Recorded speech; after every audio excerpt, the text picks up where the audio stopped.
Hello folks, I hope you're having a great day today. Hey, today I want to take a look at Donald Wandrei again. Today we're actually going to be taking a look at Spawn of the Sea. It was published in Weird Tales in 33, and so forth, and we're going to be taking a look at Donald. Donald Wandrei is an interesting writer. He has written probably about 20 or so short stories during the height of the pulp era. For big sort of collections and so forth. I've already given you a couple of his stories. We looked at the treatment of Amboise that's in this collection, which was a Cthulhu Mythos story that we actually did during Cthulhu November for you. We also, I'm sorry, Cthulhu October for you. I also looked previously at the fire vampires that he did too, about a month and a half prior to that and so forth. This will be the third story I've looked at by him. It's not the best well-written story in this collection, but there's something to it that really sticks with me. And after the treatment of Amboise, this is the one that definitely sticks with me the most.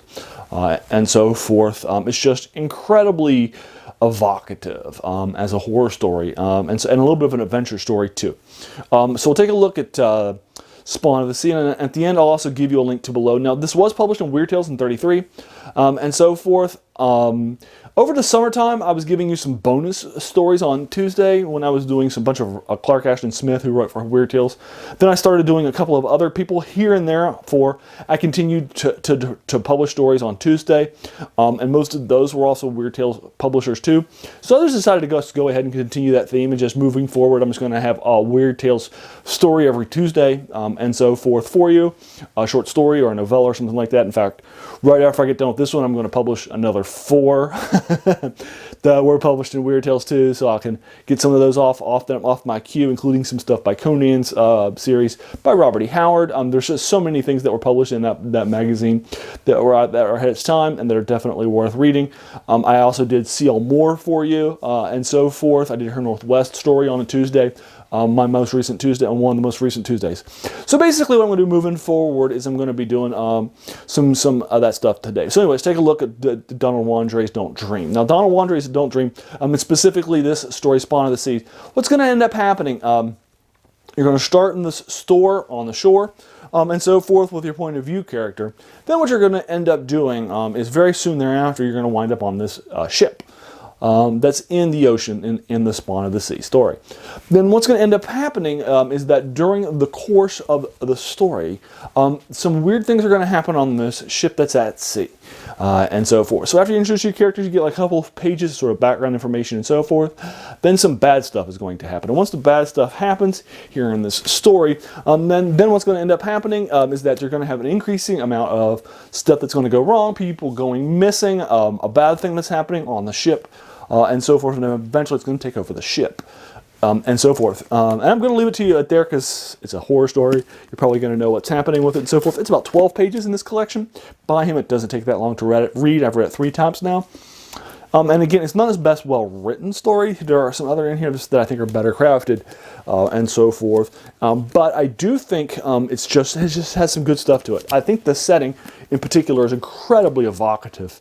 The setting on a boat at sea, with this thing that you can't get away from, you can't escape, you can't just leap into the waves and die. You're out in the middle of the ocean, and so forth. There's nowhere for you to go, and for that reason, it has this really strong feel to it, claustrophobic almost, because of the setting on the ocean. It's just incredibly well done, and I think that Donald Wandrei does a great job in setting up and what's going to happen, and so forth, and it's just incredibly well done. It feels like it's almost a H.P. Lovecraft piece, because it definitely has some anti-ocean, anti-sea elements to it, which was one of H.P. Lovecraft's big fears, and you definitely get that in stories like Call of Cthulhu, or Shadow over Innsmouth even more. Or some other things like the Night Ocean, and some other things. Red Hook also has that too. So you can get those sort of a feel from Lovecraft too, that he's definitely somebody who has a big fear of the ocean, open water. And you definitely can feel that from this story too, even though obviously it was done by Moorcock. I'm sorry, it definitely wasn't done by Moorcock. It also wasn't done by Lovecraft, who's the person I was referring to. But anyway, you get that. Donald Wandrei, though, I think there's just something here that just sticks with you after you've read the story. It's very gripping, and so forth. So anyway, I'll link it to you below. Let me know what you think about it in the comments below, and so forth. Have you read it? If not, I encourage you to check it out, and so forth. I'll see if I can find one for you. Some of his stuff has not been available online for free. You have to find it, you have to purchase it. So I'll link you to a collection. This collection here is a collection of all of his horror and science fiction. So if you're interested, I'm sorry, yeah, horror and science fiction stuff. So if you're interested in these genres, you can definitely just buy that one collection, Don't Dream, on Amazon for like 20 bucks. And you can get all this stuff.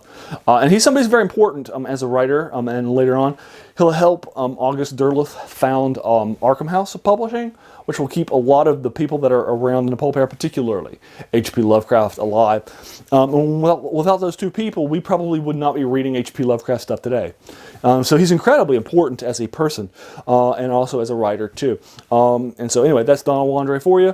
Feel free to let me know what you think about my thoughts about in the comments below, whether you agree or disagree. Do you think that the story doesn't have as much of a strong setting, it's not as evocative? That's fine, I'm happy to engage you with it. Or if you agree with me and you think that, yeah, there's something here, this really works, despite some of the pacing issues that may happen here to here, but there's just something here that really works, really grips you. Happy to engage you with that further and so forth. And once again, hey, if you watch this video all the way to the end and you enjoyed it, feel free to hit that subscribe button, because we all, the fact that you like this, there's a lot more to come. You can unpack a lot of these videos for you. I'm doing 3 a week right now, and so forth, as I talked about earlier, and so forth. So you get a lot of these sort of videos of older classics in fantasy, science fiction, and horror for you. So if you enjoyed this, hit that subscribe button. And also, hey, I want to thank you so much for taking some time out of your day to watch this video.